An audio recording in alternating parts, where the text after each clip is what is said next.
Okay, so let's jump into this. We got this interesting bit of info.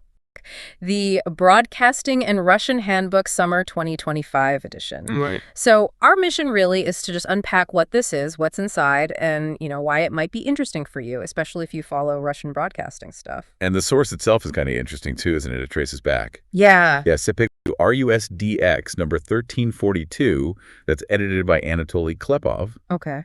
And the info itself apparently comes from Alexander Beryozkin from the St. Petersburg DX Club. Right, so that tells you something already. It's coming from a community that's, really into this. DXers, radio monitoring. Exactly. Deeply involved. So the handbook itself, Broadcasting in Russian Handbook Summer 2025 edition. Pretty clear title. It's all in Russian. And it's, 80 pages? Yeah. A5 format? Yeah, quite compact, like a small journal or something. But here's the bit that jumped out at me. It has an article focusing on the history of Radio Canada International, RCI. RCI, yeah. That is interesting. Putting a Canadian broadcaster's history in a Russian handbook. Why do you think that's notable? What's the angle there? Well, I mean, RCI was a major international player, right? Right. Especially during, say, the Cold War.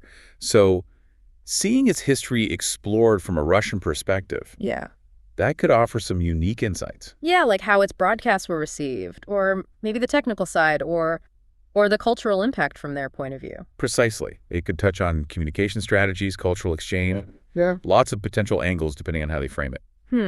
Okay, so if this sounds interesting, if you're thinking, maybe I want to check this out, how do you get it? Right. Well, the info says a PDF copy is available via email. It costs $2. $2, okay. Paid via PayPal. Paid via PayPal.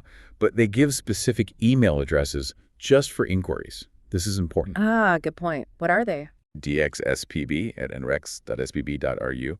And the other is spbsxclub@gmail.com. So you email them first, I guess, but don't send PayPal money there. Got it. Inquiries only. And they also list a phone number. You can use it for calls, SMS, WhatsApp, Telegram. It seems pretty accessible. What's the number? It's +7 921 793 7284. Okay. And did it say anything about physical copies, like actual printed versions? It did, yeah. Ah. It mentioned printed copies are also available. You'd presumably ask about those through the same email or phone contacts. Okay, makes sense. So thinking about who would find this genuinely useful. Well, DXers, obviously.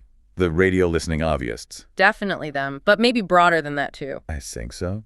Anyone interested in Russian language media, for starters? Or just the history of international broadcasting generally, seeing how different countries approached it. Absolutely. Or, researchers looking specifically at Canada-Russia relations, communication history. It could be a valuable primary or at least niche source. These kinds of specialized publications, often from clubs like this, they can have details you just don't find elsewhere. Exactly. It often comes from real passion and very specific hands-on knowledge, not just academic overview. Okay, so let's just quickly recap the key stuff. Sure. We've got the Broadcasting in Russian Handbook Summer 2025 edition. It's in Russian, 80 pages. Includes that piece on Radio Canada International History. Right. PDF available for $2 via PayPal after inquiring through specific email addresses or a phone number.